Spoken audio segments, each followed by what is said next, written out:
Hola chicos, ya estamos en condiciones de arrancar con los problemas. Ahora viene la parte divertida.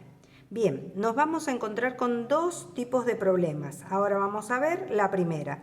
El primer tipo de problemas es aquel donde me van a dar como dato la medida de uno de los lados del triángulo, puede ser cualquiera de los catetos o la hipotenusa, y también me van a dar la medida de uno de los ángulos agudos. Con esos datos me van a pedir que averigüe la medida de otro lado, cualquiera.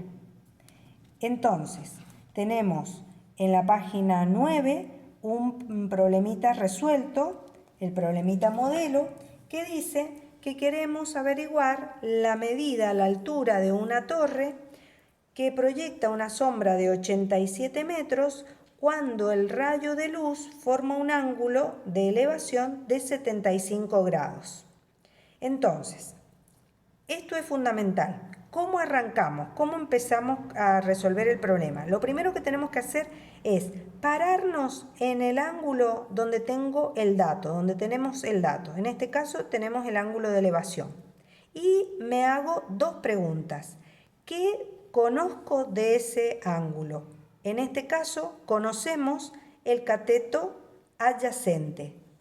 Y la segunda pregunta es, ¿qué tengo que averiguar de ese ángulo? En este caso, lo que tengo que averiguar es el cateto opuesto.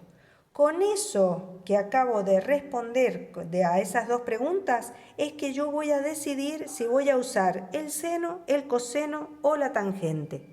Fíjense que yo necesito una fórmula que aparezca el cateto opuesto y el cateto adyacente. ¿Cuál de las tres formulitas es la que me relaciona los dos catetos? La tangente del ángulo. Entonces ahí ya decidimos cuál es la fórmula que vamos a utilizar. Como siempre que tenemos una fórmula, el siguiente paso es el mismo en todos los casos, que es reemplazar lo que conocemos en esa fórmula. Entonces, alfa lo conocemos, lo reemplazamos. El cateto opuesto no lo conocemos porque es lo que tenemos que averiguar, así que queda letra. Y el cateto adyacente sí lo conocemos, es 87 metros. Entonces, ahora tenemos que despejar el cateto opuesto, que es nuestra incógnita, y se hace el pasaje de términos como cualquier ecuación. Tenemos tangente de 75 grados, esto que está dividiendo va a pasar al otro miembro multiplicando 87 metros y eso va a ser igual al cateto opuesto, que lo vamos a dejar tranquilito en el segundo miembro. No hay ningún problema que la incógnita esté en el segundo miembro. Ya está, con eso tenemos para trabajar con la calculadora. Recuerden que tenemos que ver que esté la D en la calculadora y simplemente cargamos estos datos. Tangente de 75 grados, le ponemos el igual para saber qué numerito es, 3,73 en este caso, y lo multiplicamos por 87. Ni siquiera hace falta que yo lo escriba acá, cuánto es la tangente.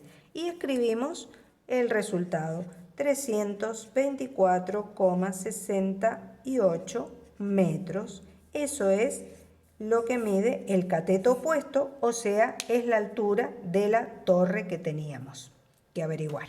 Ahora, a veces va a suceder que la incógnita no la tengo en el numerador, no la tengo arriba en la fracción, sino que la tengo abajo.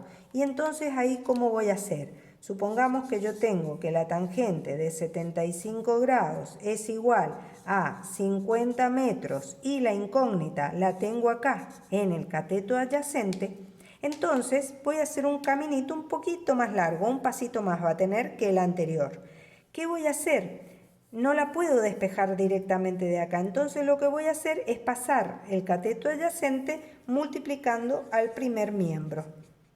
Un pasaje de términos común y corriente.